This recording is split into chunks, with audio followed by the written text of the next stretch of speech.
Hi, Frank Thacker here, and welcome to the Daily Peacemaker. Um, our whole philosophy, I guess, or mission statement around this is creating what people call a culture of peace, and I describe it as a culture in which the inherent worth and dignity of every creature, every being, is honored and respected. It's a culture in which conflicts will happen, but they are resolved nonviolently. And people have a sense, anyway, of safety, security, and prosperity. And our philosophy is to encourage individual people, ordinary people like you and I, to do what they can, use their talents to bring that about. And obviously, people have different talents and different gifts, and but one of the things that we can all do is to live our lives nonviolently, and in the sense of getting better at doing that. You're not going to wake up some morning and say, "Hey, I'm going to live my life nonviolently from now on." It's a process, and it's something that ideally over time you'll get better at. And what I have found is that in order to do that, to get better at living nonviolently, it's helpful to have some guidelines, some principles, some ideas. And the ones that I like the best, or I've learned the most about, are the so called Kingian principles of nonviolence. And we've touched on these in these podcasts in the past, but I don't know, I just got this sense of maybe going over them again. And so that's what we're going to do. And we spent a little time in the last few talking about violence and what is violence, what is nonviolence, what are the levels of violence or conflict, how violence can escalate so quickly. So you can look at those. There are the last few, but let's move into the principles, the six principles of Kingian nonviolence. And the first one is nonviolence is a way of life for courageous people. And I always thought that's a little unclear, because it almost sounds like if you're not living nonviolently, then you're not a courageous person. And it's not saying that. And what it is saying is that if you're going to live your life in a nonviolent way, it's going to take courage at times. So let's say, let me give you an example. Let's say you're at a big party, and they got a big area, and people are gathering, talking, and stuff. And you get a little hungry, and you say, I'm going to go to the kitchen and see if they've got any hors d'oeuvres. I heard there was some there. So as you go from this big sort of living room area down the hallway to the kitchen, you happen to pass by a den, and in or bed, probably a den, let's say, or a little study. And there are two people in there, and they're having this conversation that's getting a little heated. And you walk by and you go to the kitchen, and you get some hors d'oeuvres, and you meet someone there that you know, and you chat for a few minutes, 5 minutes. And as you're going back to the big party area, you go by the same room, and you realize, wow, this conflict has intensified. It's getting to a higher level of conflict. And because you've listened to some of these podcasts, you know that if something doesn't intervene with that, the conflict is probably going to get pretty explosive. So, what do you do? Do you have the courage to figure out a way to intervene in that situation? Or do you just say, well, it's not my problem, they'll figure it out? Or let's say the same party, let's use the same party, and you get into a discussion with someone, I don't know, politics, religion, some policy of the government, and you notice that you are getting your level of frustration, your level of anger is increasing, and you know that in the other person, what do you do? Do you walk away? I think it would take courage to say something. Okay, this is maybe we should discuss this a little bit later.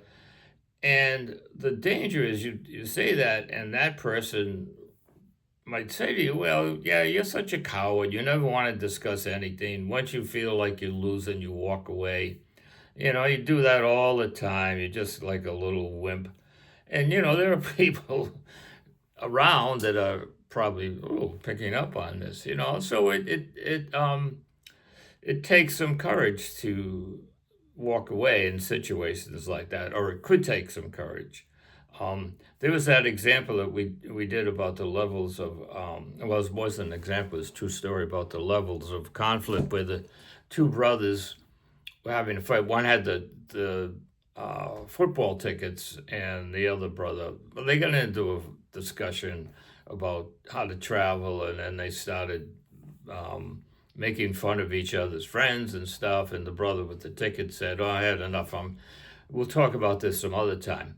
And he got up and started to leave. And the other brother sort of did the same thing. He called him, "Oh, you little sissy, you never want to have a discussion with me. You know I always win, blah, blah, blah, blah." So the the brother with the tickets, it would have taken courage to walk away from that and let his brother sort of, make fun of him. But the ticket guy, his ego got the better of him, and he turned around, he went back to his brother, he did something like, "See these tickets? You're never gonna see them." And the other brother grabbed them and ripped them up, and boom, you got a big fight going on. So in everyday life, there's going to be situations where it's going to take courage. It's going to take some, I guess, internal fortitude to stand in your truth. At family gatherings, and someone says something about government policy that you feel is unjust. Do you speak up about that, or you just kind of keep quiet?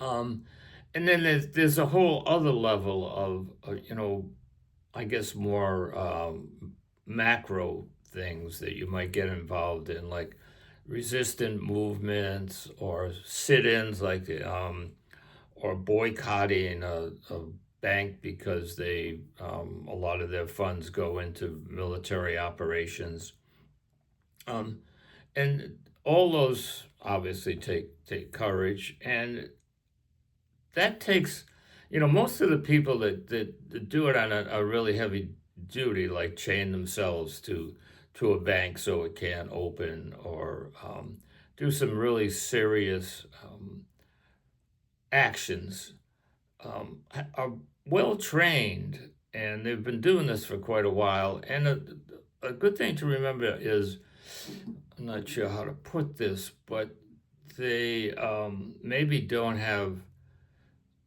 uh, well, let me flip it around. So it sometimes people choose to not get involved in these really heavy duty resistance movements because they have a family and they don't want to lose their job, because their main feeling is they got to provide for their family.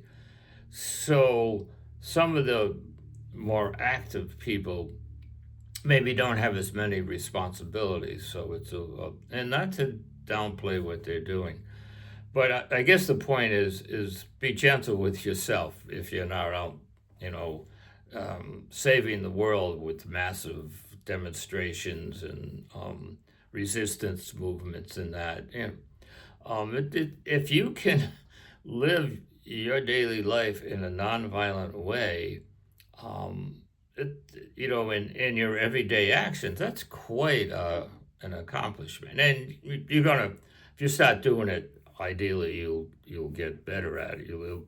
Nonviolence will become a way of life for you rather than a more natural response to different situations. When someone cuts you off, you don't start yelling and screaming at them. You have moved to the point where you can now say, "Well, I wonder, why they're in such a hurry. Maybe they got a call to the hospital."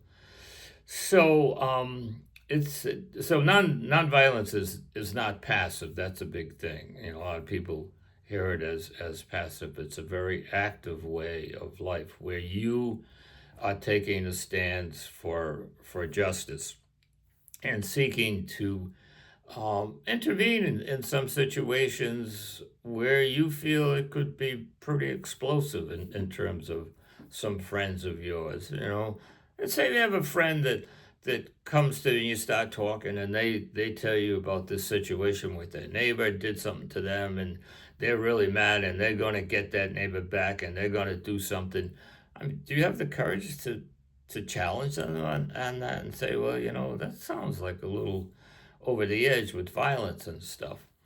Um, and as you go down this road of living non-violently as best you can, you might lose some friends. They might say he's or she's so ideal, so out of touch with reality. It's no fun being with them anymore.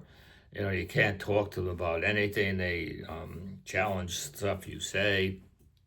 So it's takes some takes some courage to um, live your life nonviolently. So and again, the point is you're not going to wake up tomorrow and say I'm living nonviolently. It's a process, and it's going to take courage, and there'll be times probably where you think about something that happened during the day, say at a party or family gathering, and you say, I wasn't too courageous there. I kind of whipped down and didn't say anything. That's okay. It's a process. Um, be gentle with yourself. All right, so that's the first principle, that it's going to take courage to live nonviolently. Not all the time, but quite often. So we'll leave it with that, and then obviously next time we'll do the second principle. So good to be with you as always, and may we all walk in peace and be as courageous as we can be as we pursue this life of nonviolent living. All right, take care.